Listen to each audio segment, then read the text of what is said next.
In the United States, the 19th century was hallmarked by the Great Westward March. Millions of settlers settled there to occupy and explore the territories in the western United States.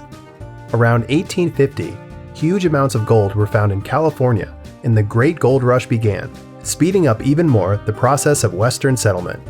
The large growth of cities like San Francisco brought about demands for all kinds of services. Mail was one of them. During this period, a message, even if urgent, would take weeks to cross the country. Since every need is the source of an opportunity, 3 entrepreneurs would come up with a solution for this demand. In 1860, William Russell, William Waddell, and Alexander Majors established the Pony Express Company in Missouri. The company would promise to deliver express mail within 10 days, seemingly impossible compared to the weeks it took for traditional mail to reach its destination by sea or land. To make good on this promise, they made use of couriers, who rode at high speed between the different stopping points, where the courier would either change horses for a fresh one or pass his load on to another rider, who would continue his journey in his place. Horsemen were carefully selected and paid up to 3 times the regular wages of the time. This was not for nothing. The task of these men was difficult and dangerous. They had to ride about 120 kilometers a day.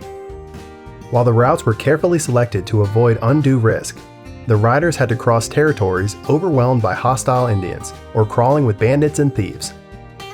The Pony Express workers' basic defense strategy in case of attack was to flee with their fast horses, but every rider carried a revolver and sometimes a rifle, which were only meant to be used as a last resort.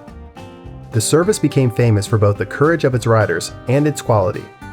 The knight would put a special bag over the horse's saddle, known as the mochila, where the mail would be kept.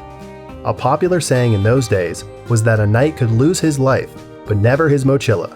For this reason, the knights were very careful with the mochila until it was handed on to the next knight, who would take his place on the journey. In its prime, the Pony Express Company grew to 190 stations, 400 horses, and had around 120 riders, operating at any one time, and thousands of other staff supporting the operation. However, the company would be short-lived, as the expanding railway lines started to get in the way. It would be the telegraph that would eventually take the Pony Express out of business, putting an end to the need for the express couriers provided by the company. Pony Express would deliver more than 35,000 pieces of express mail in just 18 months of service, until it was sold to competing companies that provided express courier services. Even in spite of its short time in business, the company entered the collective imagination of a nation, and its staff included famous figures such as Robert Haslam and Buffalo Bill Cody, making it the subject of several movies.